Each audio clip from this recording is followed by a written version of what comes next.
अस्सलाम वालेकुम नाज़रीन, टू द पॉइंट के साथ मैं हूं मंसूर अली खान। प्रोग्राम में आपको खुशामदीद कहेंगे। नाज़रीन, आज काफ़ी खबरें हैं हमारे पास जो आगे प्रोग्राम में चल के आपके साथ शेयर करते रहेंगे। डोनाल्ड ट्रंप ने टेलीफोन किया वज़ीर आज़म को कल रात को और नरेंद्र मोदी से भी उनकी बात हुई।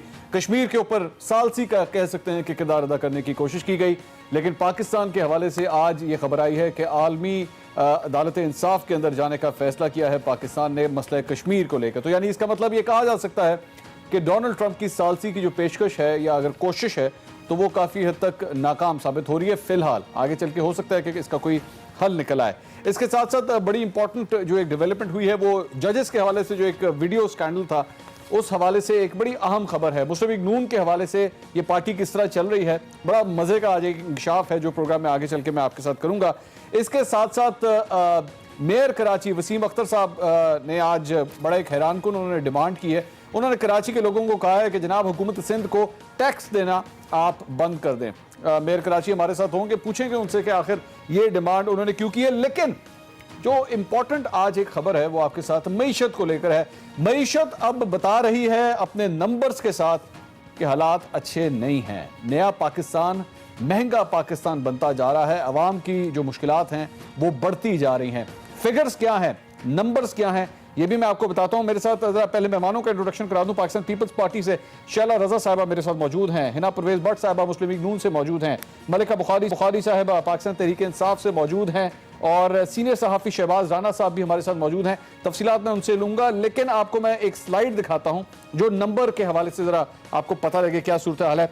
गाड़ियों की फरोख्त में कितना फर्क आ गया है और 42% कमी आ गई है नई गाड़ियों की फरोख्त के अंदर। और एक एक करके मैं आपको उसकी स्लाइड्स भी दिखाता हूं। सुजुकी गाड़ी, सुजुकी वैगन आर गाड़ी जो बहुत ज्यादा बिकती है, 70% कमी आ गई है उसकी सेल्स के अंदर। इसकी कीमत हो चुकी है अब 16,25,000 रुपए इस गाड़ी की कीमत। सुजुकी कल्टस गाड़ी में 27% उसकी सेल्स में कमी आ चुकी है और उसकी कीमत अब हो चुकी है 18,55,000। सुजुकी कल्टस की कीमत 18,55,000 हो चुकी है। टोयोटा कोरोला, इसकी कीमत में इसकी सेल्स में 57% कमी आ गई है। 24,99,000 का सबसे सस्ता मॉडल है इसका, यानी तकरीबन 25 लाख का अब हो चुका है सबसे सस्ता तरीन मॉडल। होंडा सिटी और होंडा सिविक की जो होंडा कंपनी है उसकी सेल्स के अंदर 68% कमी आई है। सिटी की कीमत 23 लाख हो चुकी है, 23,09,000 रुपए। और होंडा सिविक जो 1800 सीसी गाड़ी है जो आज से तकरीबन 2 साल पहले तक 25 लाख की थी, वो अब 37.5 लाख रुपए की हो चुकी है। ये चंद छोटे से फिगर्स हैं जो मैं आपके साथ शेयर कर रहा हूं। और भी खबरें इकॉनमी को लेकर, मईशत को लेकर और भी खबरें हैं और वो खबरें ये हैं कि लार्ज स्केल मैन्युफैक्चरिंग यानी कि बड़े बड़े इदारे जो मैन्युफैक्चरिंग करते हैं उनकी शरह नमूद 10 साल की कम तरीन सतह पर आ गई है। और तज्जियाकार इन फिगर्स को देखते हुए अब ये कह रहे हैं कि बेरोजगारी बढ़ने का खदशा है, मुआशी जवाल जो है वो मजीद बढ़ेगा। शहबाज राना साहब हमारे साथ सीनियर सहाफ़ी हमारे साथ मौजूद हैं, उनकी ये स्टोरी है, उनसे बात करें। शहबाज साहब अस्सलाम वालेकुम। जी मंसूर साहब। शहबाज साहब, ये आप जो कुछ मैं पढ़ रहा हूँ आपकी स्टोरी में, ये वाकई इतना खौफनाक है या मैं ज्यादा डरावनी चीजें पढ़ रहा हूँ, दरअसल में इसमें कोई अच्छी बात भी है? मंसूर साहब, एक तो ये सरकारी सारे इदारों शुमार है, इसके ऊपर किसी को डाउट नहीं होना चाहिए। ठीक है, ये सूरत कितनी संगीन हो चुकी है। अच्छा, ये जो नंबर है आप उसको सिर्फ अगर विजुअलाइज कर लेंगे, ये पिछले 10 साल में पहली दफा हुआ है कि जो मैशत की शरह, इसकी जो बड़ी सनतें हैं इसमें जो तरक्की की शरह वो उसमें मनफी ग्रोथ हुई है। और ये पिछले 20 साल में तकरीबन ये पहली दफा हुआ है कि इसका जो बड़ी सनतों का जो शेयर है वो मैशत का जो मजमूई साइज है उसमें वो कम होकर वो सिर्फ 10.2% रह गया है। ठीक है, क्यों हो रहा है? ये बहुत इंपॉर्टेंट चीज है। अच्छा, जबकि पहले ये कहा जाता था जब पीपल्स पार्टी के दौरे हुकूमत खत्म हुआ, PMLN का आया कि उस तरक्की इसलिए कम हो रही थी कि बिजली का बहरान था मुल्क में बहुत शदीद। अब तो बिजली हमारे सरप्लस हो चुकी है। ठीक है, इसकी 2 बुनियादी वजूहत है। एक तो वजह यह है कि PTI की हुकूमत ने एज अ पॉलिसी जो इकोनॉमी को स्लो करने का फैसला किया है। अच्छा, इसके इंडिकेटर्स हमें यहाँ से मिलते हैं कि स्टेट बैंक ऑफ पाकिस्तान ने अपनी जो शरह सूद है उसको बढ़ाकर वो तकरीबन 1 साल में डबल कर 13.25% कर दिया है। ठीक है, और उसके साथ ही फिस्कल कंसोलिडेशन भी हो रही है। इसका जो बुनियादी मकसद है कि लोगों को डिस्करेज किया जाए कि वो एक्सपेंशन करें और कर्जे लेकर वो कारोबार करें। ओके, दूसरा जो प्रॉब्लम हुआ कि महंगाई इतनी ज्यादा हुई है पिछले 1 साल के अंदर करेंसी डिवैल्यूएशन की वजह से और यूटिलिटी प्राइसेस की वजह से कि लोगों की जो कुव्वत खरीद है उसमें बहुत हद तक कमी आ चुकी है। अच्छा शहबाज साहब एक मिनट, मैं sorry to cut you off, मुझे अब जरा ब्राइटर साइड की तरफ मैं ढूंढने की कोशिश कर रहा हूं, मैं अच्छी खबर ढूंढने की कोशिश कर रहा हूं। अब कड़वे घूंट से हो गए 1 साल हो गया, अब क्या हम लोगों ने वो जो जिसे कहते हैं रॉक बॉटम जो सबसे तय थी उसको टच कर लिया है, अब यहां से कोई बेहतरी की उम्मीद है या ये डाइव अभी मजीद नीचे जाएगी? मंसूर साहब, ये जो कड़वा घूंट है हमने जरूरत से ज्यादा भर लिया है। अच्छा। आपको इस वक्त जो शरह सूद आपने जितनी कर दी उसकी जरूरत नहीं थी। इस वक्त जो कोर इन्फ्लेशन है जिसको सामने रखकर स्टेट बैंक जो है ना कर्जे की शरह मुतय्यन करता है और हाँ। सूद की शरह वो 7.8% है ठीक और है। आपका जो शरह सूद है वो 13.25% है। 5.5% रियल इंटरेस्ट रेट पॉजिटिव है। दुनिया के किसी मुल्क में ऐसा नहीं होता। अच्छा। ये एक हुकूमत, एक बहुत बड़ा हुकूमत मैं तो नहीं कहूंगा, स्टेट बैंक ऑफ पाकिस्तान के जो गवर्नर हैं वो एक बहुत बड़ा जुआ खेलने जा रहे हैं। वो जुआ ये है कि शरह सूद इतनी बढ़ा दी जाए कि बाहर के मुल्कों से जो पैसा है वो पाकिस्तान आके गवर्नमेंट की सिक्योरिटीज में लगे। अच्छा ठीक है, उसको ट्रैक करने के लिए किया जा रहा है। उसको ट्रैक करने के लिए, अट्रैक्ट करने के लिए किया जा रहा है। दुनिया भर में जो इस वक्त जो शरह सूद है वो नीचे जा रही है, पाकिस्तान में बढ़ाया जा रहा है। लेकिन इसकी वजह से शहबाज साहब, इसकी वजह से जो महंगाई है वो बेकाबू होती जा रही है, वो कॉस्ट ऑफ मैन्युफैक्चरिंग जो बढ़ेगी तो जारी बात है प्राइसेस ऑटोमेटिकली ऊपर जाएंगी। जी देखिए, एक जो चीज है जब करेंसी डिवैल्यू होती है, हुकूमत ने तो इसलिए की ना कि इनका जो करंट अकाउंट डेफिसिट था वो बहुत बढ़ गया था, तो इसलिए इन्होंने करेंसी को डिवैल्यू कर रहे ताकि इम्पोर्ट्स को डिस्करेज किया जाए। ठीक है। लेकिन जो बुनियादी नुक्ता जो इन्होंने उसको तवज्जो नहीं दी वो ये था कि पाकिस्तान में सारे रॉ मटेरियल जो है वो यहाँ पे हम नहीं बनाते। अब जितने भी सनतें पाकिस्तान में लगी हुई है उसका 60% जो दरामदी माल है वो बाहर से इम्पोर्ट हो रहा है। ठीक। तो अगर कोई डिवैल्यूएशन की वजह से उसका इम्पैक्ट आना था वो नलिफाई हो रहा है, जिसकी वजह से आप देख रहे हैं कि बरामदात में भी उस तरह इजाफा नहीं हो रहा जो पिछला साल खत्म हुआ। ठीक है शहबाज साहब, मेरे साथ शहबाज साहब बहुत शुक्रिया, आप तफसीलात से हमें आगाह कर रहे थे। एक नाज़रीन एक और बात जो मैं बताना भूल गया, गाड़ियों की प्राइसेस और सेल्स तो मैंने आपको बता दी वो कितनी ड्रॉप होगी। आज एक और डेवलपमेंट हुई है ट्रांसपोर्टेशन के हवाले से, और वो जो निचला तबका है जिसके लिए जो ट्रांसपोर्ट इस्तेमाल करता है मेट्रो की, उसके लिए भी एक अफसोसनाक खबर ये आई है कि वो किराया 20 रुपए से बढ़ा के 30 रुपए कर दिया गया है, यानी कि तकरीबन 50% का जंप जो है वो वहां पे भी आ गया है। किराया उन लोगों के लिए भी जो है वो मुश्किल हो गया है वहां पे भी पैसे खर्च करना। मलिका बुखारी साहबा से मेरे ख्याल में इसका जवाब देते। मलिका साहबा, ज्यादा नहीं हो गए मेजर्स मेरे आपके ख्याल में जो निचला तबका है उसके लिए अब लिविंग स्टैंडर्ड्स जो है वो मुश्किल से मुश्किल होते जा रहे हैं, ये कड़वा घूंट कब तक चलेगा? जी thank you Mansoor, thank you for inviting me to your show. Mansoor देखिए, मैंने शहबाज राना साहब की भी और आपकी भी जो डिस्कशन है वो सुनी है और आपका तज्जिया भी सुना है on the price hike on products and also on the prices of cars. देखिए मंसूर, आप इस सारी इकॉनमी की डिस्कशन को एक साइलो के अंदर डिस्कस नहीं कर सकते। अगर पाकिस्तान तहरीक इंसाफ की गवर्नमेंट की 1 ईयर परफॉर्मेंस को डिस्कस करेंगे या हमारी इकोनॉमिक पॉलिसीज को डिस्कस करेंगे तो आपको पाकिस्तान की आवाम को इसका बैकग्राउंड भी देना पड़ेगा, because it has important background and factual context to it, which is the performance of the PMLN government और जो previous हुकूमत ने जो measures उठाए, जो पाकिस्तान की तहरीक इंसाफ की गवर्नमेंट को जो रिकॉर्ड खसारे दिए, जो इन्होंने हमें फॉरेन लोन्स दिए, जो इन्होंने हमें सर्कुलर डेट दिया, जो इनकी पॉलिसीज थी जिसका IMF ने भी अपनी स्टेटमेंट के अंदर एतराफ किया है कि they fail to introduce structural reforms जो पाकिस्तान की इकोनॉमी को बेहतर कर सकते। जो हमारा 30,000 का कर्जा है, जो 30,000 अरब का कर्जा लिया इन 10 इयर्स, आप उसकी बात भी जरूर करें। मैं मलिका साहब एक काम करता हूं, मुझे इजाजत दीजिएगा, मैं एक काम करता हूं। नहीं आप सही कह रही हैं, then I will talk to you. नहीं I agree with you, Pakistan की आवाम ये प्रोग्राम देख रही है, you are an anchor, you are responsible anchor. When you present gloom and doom, ये आपकी जिम्मेदारी है कि आप पाकिस्तान की आवाम को इसकी हिस्टोरिकल कॉन्टेक्स्ट दे। आप बताइए कि पाकिस्तान मुस्लिम लीग नवाज की गवर्नमेंट पाकिस्तान की इकोनॉमी को ICU के ऊपर छोड़ के गई थी। मैं वही कह रहा हूं मलिका साहब, मैं वही कह रहा हूं, आप मेरी बात तो सुने ना, मेरी बात सुनिए, मैं वही कहने लगा हूं। Economy it takes a time to stabilise. मैं that's what I am saying, मैं आपकी बात से एग्री करता हूं। मैं इसीलिए कह रहा हूं कि मैं डिबेट की डायरेक्शन चेंज करता हूं और मैं आपके साथ इस बात पे एग्री करता हूं कि let's blame all this on Noon league, ठीक है, let's blame all this on people's party. अब हमारी डायरेक्शन एक होगी, आपकी और मेरी डायरेक्शन एक होगी। हमने इन दोनों पार्टियों की जिम्मेदारी डाल दी, इन्होंने 10 साल में इस मुल्क को लूट लिया, इस कर्जे इतने लिए कि हम ये सब कुछ आज ये सब कुछ भुगत रहे हैं। Are we clear on this? अब ठीक है, आपकी मेरी बात एक होगी, ठीक है। अब आगे चलते हैं। अब मैं सिर्फ आपसे, मेरा क्वेश्चन ये है कि लोगों को सिर्फ ये बताइए कि अब इसमें से हमें देर कितनी लगेगी इस सारे दलदल में से निकलने में, लोगों की जिंदगियां कब जाके आसान होना शुरू होंगी? इस साइड पे आ जाते हैं। देखिए मंसूर, आपको पता है कि पाकिस्तान तहरीक इंसाफ ने जो अपना रीसेंट बजट जून में पेश किया, तो हमने उसके अंदर अपना जो लोकल टारगेट है, अपना डोमेस्टिक टारगेट है ऑफ रेवेन्यूज को एक बहुत हाई स्टैंडर्ड पे सेट किया, अबाउट 5.5 ट्रिलियन।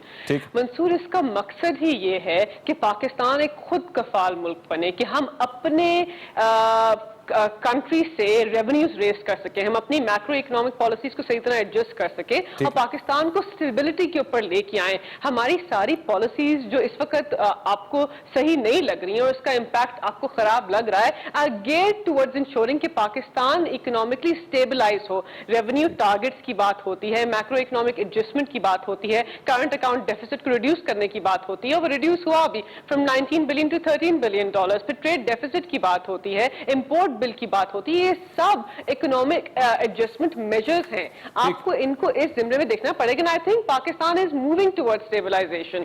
आई थिंक कि इसी IMF के लोन के आने से हमें, जो हमारे दूसरे ममालिक ने, बरादर ममालिक ने हेल्प की, उसके आने से पाकिस्तान की इकोनॉमी स्टेबलाइज तो हो रही है, इससे कोई इनकार नहीं कर सकता। इसके असरात कब नजर आएंगे मैं आपको ये तो नहीं कह सकती कि कल नजर आ जाएंगे, बट इंशाल्लाह in due course you will see कि पाकिस्तान की इकोनॉमी स्टेबिलिटी की तरफ जाएगी। I think we are over the worst and now we are moving towards stabilisation. चले मैं this is the green signal, this is the good day I was trying to locate कि कम से कम कोई अच्छी खबर तो हम लोगों को दे सकें इस सिलसिले में। है ना साहिबा, ये सारी गुफ्तगू आपने जो सुनी है वो नून लीग के ऊपर जो इल्जामात हैं वो उसे खत्म नहीं किया जा सकता। और आज खास तौर पे एक वजारत खजाना की जो सालाना रिपोर्ट आई है 2016-2017 के हवाले से, खौफनाक किस्म के फिगर्स हैं आप लोगों की गवर्नेंस के हवाले से। नाज़रीन, इसमें मैं जरा तफसील से बात करना चाहता हूं, एक ब्रेक लेते हैं, ब्रेक के बाद डिस्कशन को आगे बढ़ाएंगे। स्टे विद अस।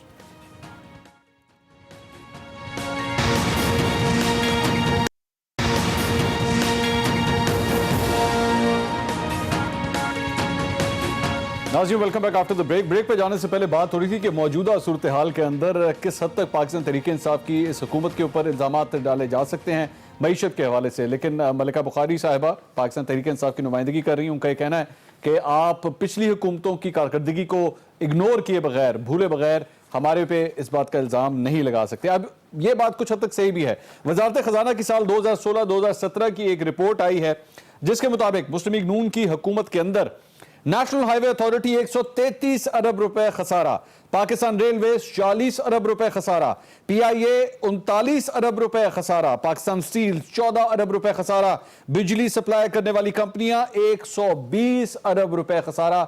ये थी गवर्नेंस मुस्लिम लीग नून की जो वजारत खजाना की रिपोर्ट ये बताती है। हिना परवेज भट्ट साहिबा, क्या जवाब है इस बात का? इग्नोर नहीं किया जा सकता कि आज जो मुसीबत है, जो गरीब आदमी को परेशानी है, उसकी कसूरवार आप लोग भी हैं।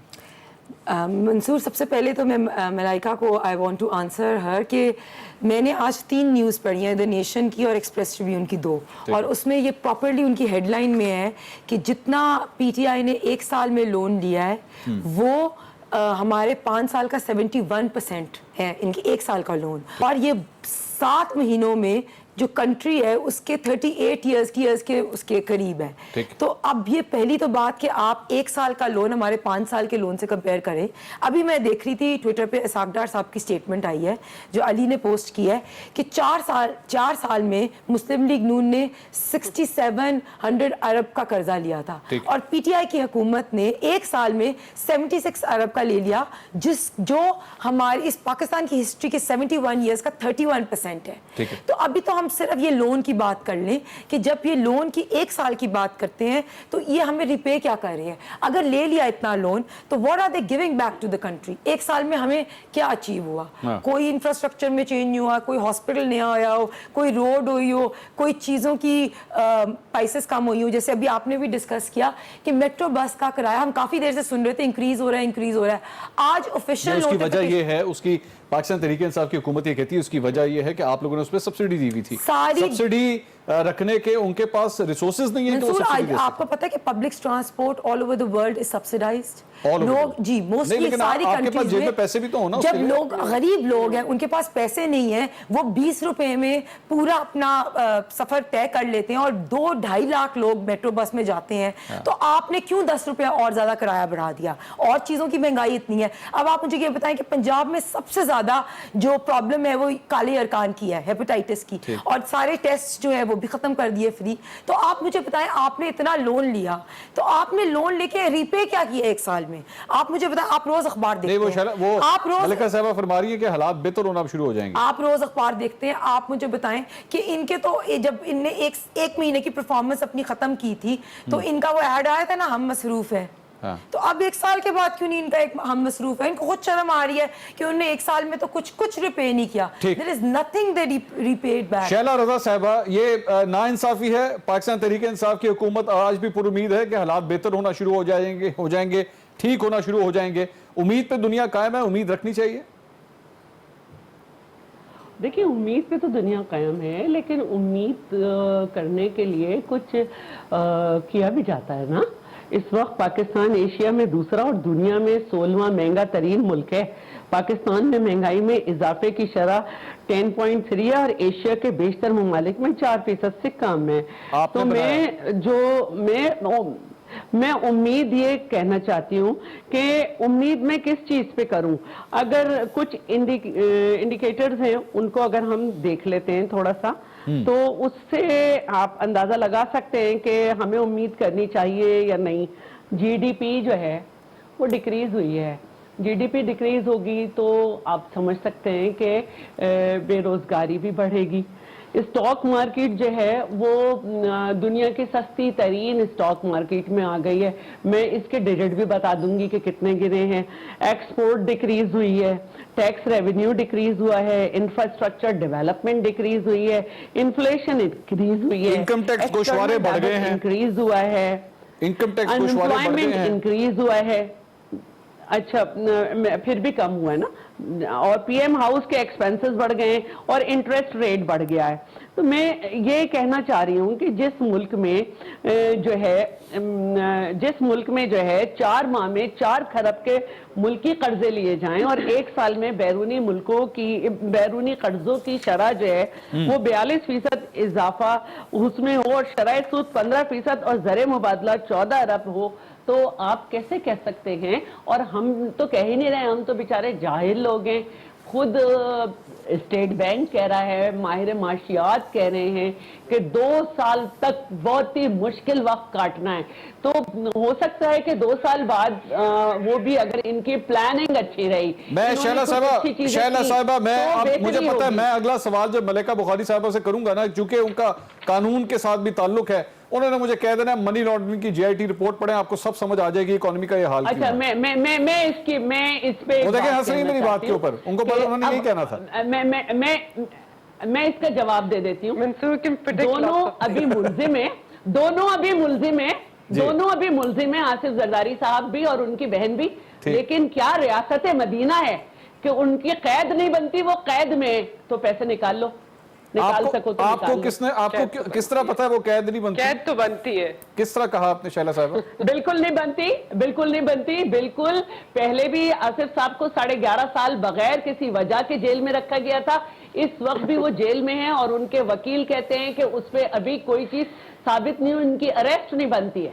ठीक है मलिका साहबा, नहीं बनती अरेस्ट। और ये बार ये लोग यही कहते हैं, ये रात के 12 बजे और जी मलिका साहबा, मुझे पता है। मैं मलिका साहबा, मैं let me face the question. ये नून लीग भी यही कहती है, पीपल्स पार्टी भी यही कहती है कि जनाब अभी वो लोग एक्यूज थे, उनको अरेस्ट क्यों कर लिया, और इसकी वजह से विक्टिम कार्ड वो प्ले करते हैं। वो कहते हैं कि जी हमारे साथ ज्यादती हो रही है। ये मुस्लिम लीग नून वाले भी फ्री नवाज शरीफ, फ्री मरियम नवाज, और पीपल्स पार्टी वाले भी फ्री आसिफ अली जरदारी, फ्री फरियाल तालपुर, वो कर रहे हैं इसके ऊपर सियासत कर रहे हैं। वो कहते हैं जी नाइंसाफी हुई है, गलत इनको अरेस्ट किया गया। जी देखिए मंसूर, पहली बात तो ये कि जब पाकिस्तान तहरीक इंसाफ की गवर्नमेंट हुकूमत में आई तो हमारे मंशूर का सबसे इम्पोर्टेंट कंपोनेंट, सबसे इम्पोर्टेंट पॉइंट एहतसाब था। हम ये एहतसाब पाकिस्तान तहरीक इंसाफ के मंशूर के मुताबिक और पाकिस्तान की आवाम की ख्वाहिशात के मुताबिक कर रहे हैं। पाकिस्तान की आवाम चाहती है कि जो पाकिस्तान का कानून है वो सबके लिए यकसा हो, ताकि गरीब और अमीर में तफरीक ना हो। आपने देखा हो कि पाकिस्तान की मदीना की रियासत की अलामत है, पाकिस्तान की बिल्कुल नहीं हो रही। पाकिस्तान की मदीना की रियासत की अलामत है कि हुक्मरान वक्त कानून के सामने पेश हैं और कानून के सामने वो बराबर हैं। So I think it's a welcome development for Pakistan as a democracy. It is important, लेकिन जो जिन पब्लिक ऑफिस होल्डर्स के ऊपर करप्शन के इल्जाम है, जिन पब्लिक ऑफिस होल्डर्स ने पाकिस्तान की आवाम का पैसा लूटा है, वो कानून के सामने पेश हो। नैब ऑर्डिनेंस नैब चेयरमैन को पावर देता है अंडर सेक्शन 24 कि वो किसी वक्त भी किसी इंसान को भी अरेस्ट कर सकते हैं। इन दोनों पाकिस्तान पीपल्स पार्टी और पाकिस्तान नवाज ने अपने दौरे हुकूमत में इस लॉ को चेंज नहीं किया, इन दोनों ने इस लॉ को चेंज नहीं किया। तो ये जो लॉ स्टैट्यूट पे है, जो कानून वक्त है, उसके मुताबिक ही सारे इकदाम हो रहे हैं। अच्छा, मैं कलेक्टिव अकाउंटेबिलिटी की बात तो हो नहीं सकती। और ये केसेस भी हमारे दौरे हुकूमत के बनाए नहीं हुए। ये फेक अकाउंट्स बैंक केस की पहली STR सस्पिशियस ट्रांजैक्शन रिपोर्ट 2015 में आई थी। मैं एक चीज शेयर करना चाह रहा हूँ, सुपरविजन और उनके परव्यू में है। मलिका साहबा, मैं एक जरा चीज शेयर करना चाह रहा हूँ। हमारे पास टाइम कितना है जी, जरा टाइम बताइएगा थोड़ा सा। अच्छा, जज अरशद मलिक वीडियो स्कैंडल के हवाले से नाज़रीन आज बड़ी एक जबरदस्त डेवलपमेंट हुई है और हमारी जो रिसर्च टीम है उसने बड़ा एक इंटरेस्टिंग पॉइंट उस FIA की रिपोर्ट में से निकाला है। अब मुस्लिम लीग नून इस वक्त बतौर पार्टी किस तरह फंक्शन कर रही है, जरा मैं इसका आपको अंदाजा लगाना चाहता हूं। इस रिपोर्ट की शिक नंबर 10 है जो मैं आपके साथ शेयर करना चाहता हूं, जरा देखिए स्क्रीन के ऊपर। ये जनाब, ये 10 नंबर शिक ये कहती है, व्हेन डिड यू, ये सवाल किया जा रहा है शहबाज शरीफ साहब से। शहबाज शरीफ साहब से FIA की टीम सवाल कर रही है, when did you come to know for the first time that जजेस मूवी हैड बीन रिकॉर्डेड। इसका जवाब दे रहे हैं शहबाज शरीफ साहब, on 6 July 2019 when I along with other PMLN office holders met miss Maryam Safdar a few hours prior to the holding of the press conference. वो फरमा रहे हैं कि प्रेस कॉन्फ्रेंस जो की थी मरियम नवाज साहबा के साथ मिलके, उससे सिर्फ चंद घंटे पहले मुझे पता लगा कि जनाब इस किस्म की कोई वीडियो है। ये मरियम नवाज साहबा वाइस प्रेसिडेंट है, शहबाज शरीफ साहब प्रेसिडेंट हैं पार्टी के। दोनों की जरा कोऑर्डिनेशन आपस में देखिए। सिर्फ चंद घंटे पहले वाइस प्रेसिडेंट को बताती है कि जनाब इस किस्म की एक वीडियो है। आगे चलें, इसी रिपोर्ट का एक और हिस्सा अब जरा ये दिखाइएगा ये स्क्रीन के ऊपर।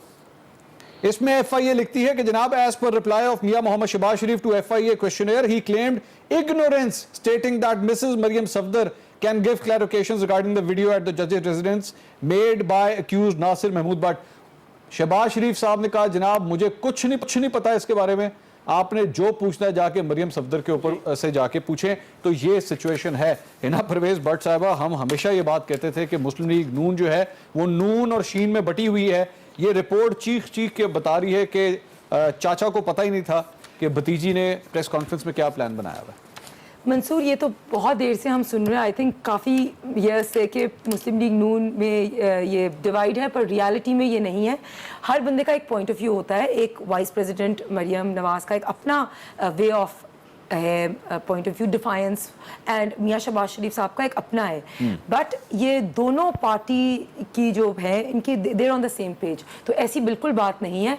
ये डिवाइड है ही नहीं, लोगों को ऐसी बनाने की शौक है, बिल्कुल सेम पेज पे। शहबाज शरीफ साहब का जो माइंडसेट है वो वही है जो मरियम नवाज का, ये कह रही हैं? देखिए, दोनों का वे ऑफ डीलिंग या way of communicating would be different. जैसे मैं कह रही हूँ मियां नवाज शरीफ साहब का, लेकिन इस रिपोर्ट से तो ये लग रहा है कि शहबाज शरीफ साहब जो हैं वो बीच में से निकलना चाह रहे हैं। वो कह रहे हैं कि जी जो कुछ पूछना जाके भतीजी से पूछे, मेरा कोई लेना देना नहीं है इसमें। नहीं, उनको मतलब उनने तो अपनी ये स्टेटमेंट दी है, लेकिन दोनों were on the same page. So और हैं भी आगे भी सेम पेज। अच्छा, ये शैला रजा साहबा, बिलावल साहब जो है वो मरियम नवाज साहबा से डीलिंग करते थे, ये एंटी गवर्नमेंट प्रोटेस्ट वगैरह, लॉन्ग मार्च, एहतजाज वगैरह, ये सब कुछ वो मरियम नवाज साहबा अंदर गई। पहली APC होनी थी, शहबाज शरीफ साहब की कमर में दर्द हो गया, अल्लाह करे उनको वो सेहतयाब हों।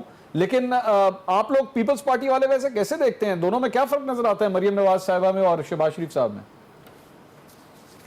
अब देखिए, जिस लेवल पे देखते होंगे मैं उधर नहीं हूँ इसलिए मैं अपना तबसरा नहीं उस पे दे सकती। पॉइंट में अलबत्ता मैं मलिका साहिबा के जवाब में जरूर दूंगी कि इन्होंने ये कहा कि हम एहतसाब के मंशूर पर आए थे। आपके मंशूर में ये भी था कि मैं किसी से कर्जा नहीं लूंगा।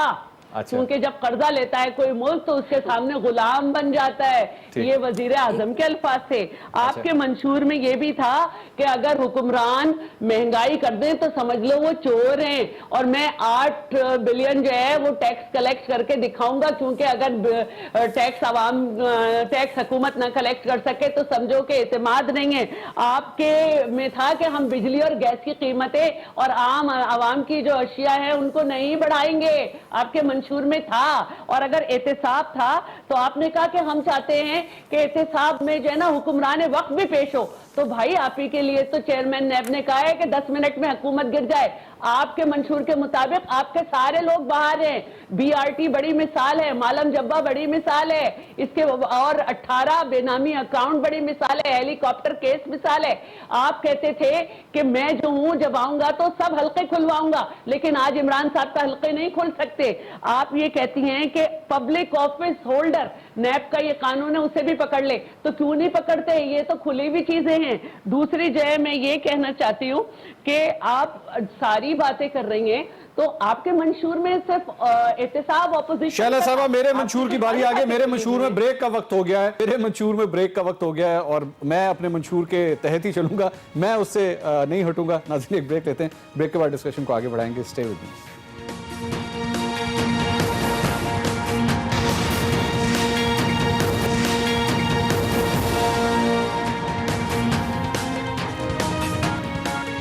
नाज़रीन, welcome back after the break.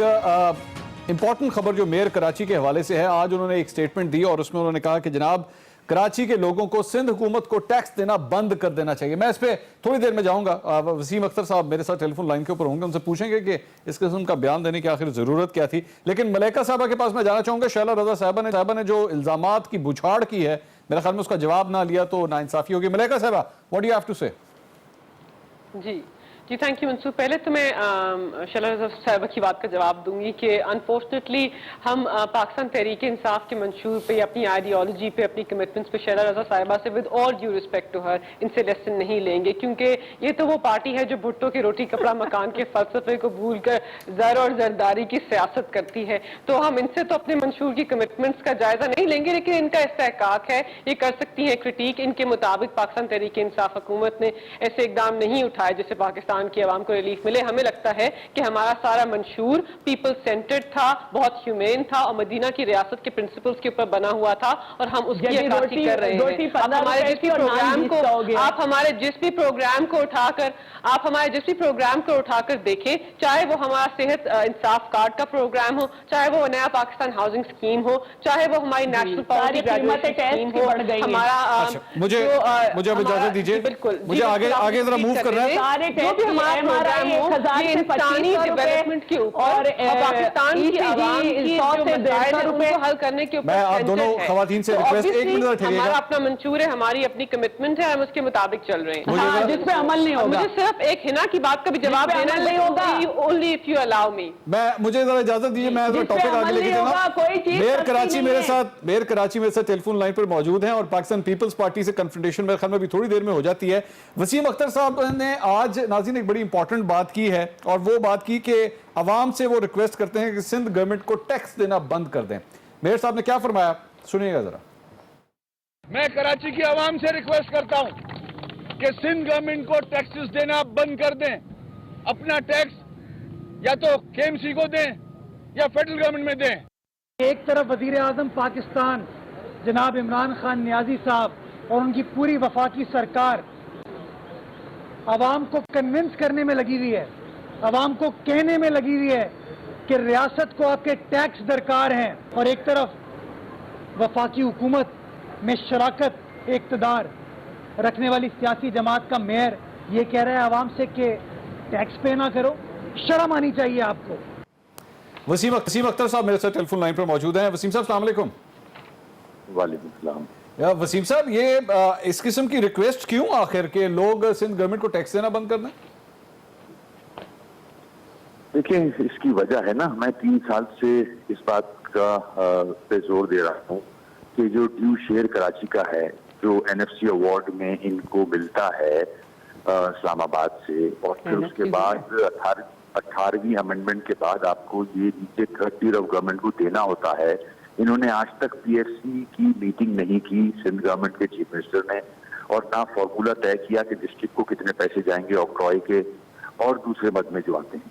तो 18वीं अमेंडमेंट का मतलब ये तो नहीं है कि स्टेट विद इन स्टेट बना दें, आप वडेरों की तरह उठा के चलाएं। सिंध तबाह हो चुका है टोटल, कराची तबाह हो चुका है टोटल। तो मैं 3 साल से रिक्वेस्ट कर रहा हूँ सीएम साहब से और फेडरल गवर्नमेंट में प्राइम मिनिस्टर साहब से भी, कोई पुरसाने हाल नहीं है। कराची के लोग क्या भीख मांग के रहेंगे? कराची पूरे मुल्क को चलाता है, 95% टैक्स सिंध का देता है, 65% फेडरल को देता है, और इसका अपना पूरा शहर इस वक्त सीवरेज में डूबा हुआ है। सीवरेज मेरे पास नहीं है, सिंध गवर्नमेंट के पास है। पानी का खतरा नहीं है इधर, पानी जो मिलता है वो कंटामिनेटेड है। अच्छा वसीम साहब एक सवाल ये अभी जो आपने बात की, आपने कहा कोई नहीं सुनता है। आप तो इत्तेहादी हैं पाकिस्तान तहरीक इंसाफ की गवर्नमेंट में, आपने कहा वजीर आजम भी नहीं सुन रहे हैं। मेरी बात खत्म हो जाए फिर सवाल कर लीजिएगा। जी बोलिए मत टोकें। बोलिए आप बोलिए। फेडरल गवर्नमेंट से रिक्वेस्ट कर चुका हूँ हाँ। कि कराची के जो ड्यू शेयर बनता है उसको दिया जाए। कराची पूरे मुल्क को चलाता है मेरे भाई, 2 बोट लगे हुए हैं इसमें, इनफ इज इनफ, बहुत हो गया। कराची को कोई ओन नहीं कर रहा। मेरे रिमार्क्स नहीं है ये, सुप्रीम कोर्ट के सीनियर मोस्ट जज रिमार्क्स दे रहे हैं कि सिंध सबसे ज्यादा करप्ट सूबा है, 1 रुपया बजट का कराची के अवाम पे खर्च नहीं करता। ये मैं नहीं कह रहा, ये सुप्रीम कोर्ट कह रहा है। अब कब कौन उठेगा इस शहर के लिए? इसलिए मैंने तंग आकर कराची के लोगों से रिक्वेस्ट की है कि भाई अपना टैक्स इनको मत दो, क्योंकि ट्रस्ट डेफिसिट है, इनके ऊपर उंगलियां उठ रही हैं। एक हुकूमत करप्शन पे गई है बेनजीर साहिबा की। तो अब अच्छा, फिर जो भी पैसा टैक्स का या एनएफसी अवार्ड का आता है वो लगता कहाँ है? या तो लाड़काना बन रहा हो, या सेवन बन रहा हो, दादू बन रहा हो। बहुत तरक्की हो गई है उधर, ठीक है, कराची भी नहीं बन रहा। मैं जरा जवाब ले लूं वसीम साहब, मैं जरा जवाब ले लूं। शैला राणा साहबा, एक चार्जशीट है और मेयर कराची, मेरे ख्याल में जो हमने सूरत हाल देखी है पिछले 10 दिन के अंदर, जो कराची का हाल हुआ है, इनके एतराजात कुछ ज्यादा गलत नहीं नजर आते? अच्छा, मेयर कराची साहब के अपने डिप्टी मेयर इन्हें ये कह के छोड़ गए कि इनके पास सब कुछ है, ये काम नहीं करना चाहते। और जिस गवर्नमेंट के साथ ये फेडरल में बैठे हैं, उसके फैसल वार्डा ने लास्ट ईयर इन पे नैब में केस किया था कि पीपल्स पार्टी की गवर्नमेंट ने 20 माह में इन्हें 16.5 अरब रुपए दिए, जिसका इन्होंने कुछ नहीं किया। केएमसी यानी कि वसीम साहब के पास 38 नाले, जिनके लिए इनको 50 करोड़ रुपए दिए गए थे, इन्होंने कोई काम नहीं किया गया। 6 में से 4 डीएमसीज जो हैं वो एमकेएम और पीटीआई के पास हैं, और उनके पास 200 नाले, इन्होंने काम नहीं किया। इनको जरा वफाक से ये पूछना चाहिए कि पीएमएलएन के भी एलाई थे, जब भी ये नहीं पूछते थे कि आप हमारा ना एनएफसी करते हैं, ना ड्यू शेयर का पूरा पैसा देते हैं, और अब की दफा भी नहीं पूछ रहे। इन्हें ये पूछना चाहिए कि 36.11 अरब की लागत का S3 मंसूबा जो कि सेवरेज का है, उसमें 50% जो है वो वफाक को देना था, और उस पे जो है वफाक ने अपने मंसूबे में से उसको खारिज कर दिया। लेकिन हमने इस वक्त जो है उसको ओन किया, हम इस पे खुद काम करेंगे। और इसके अलावा जो है, अगर आप कहें मैं पढ़ के सुना दूं कि कौन कौन से पे काम हो रहा है, लेकिन इनको क्या पता, इनका तो काम ही दूसरा है।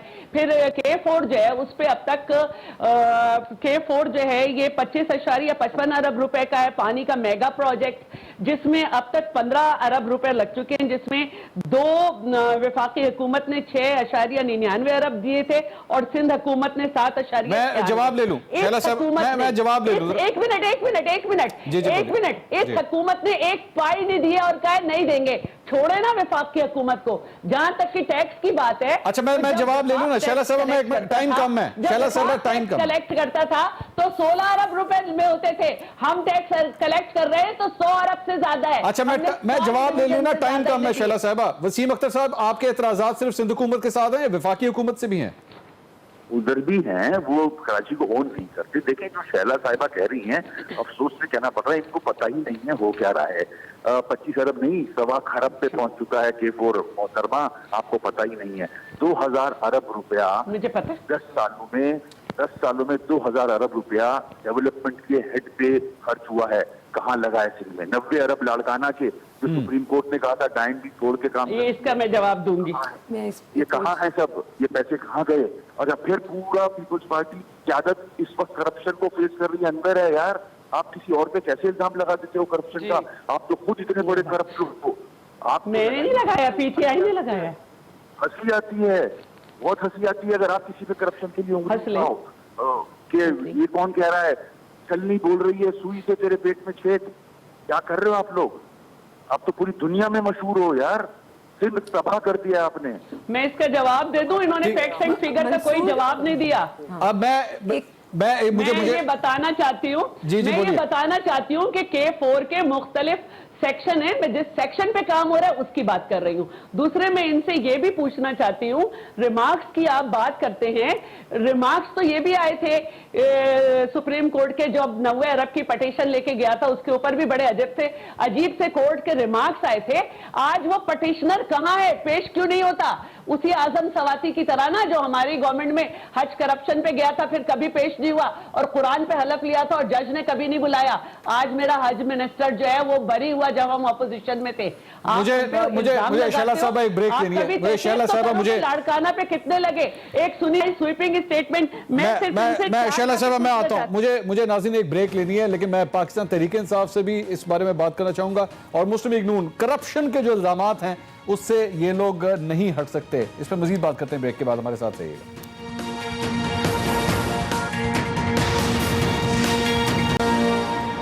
नाज़रीन welcome back after the break. Break पे जाने से पहले मेयर कराची वसीम अख्तर साहब फरमा रहे थे कि आखिर क्यों उन्होंने इस किस्म की डिमांड रखी कि कराची के लोग हुकूमत सिंध को टैक्स देना बंद कर दें।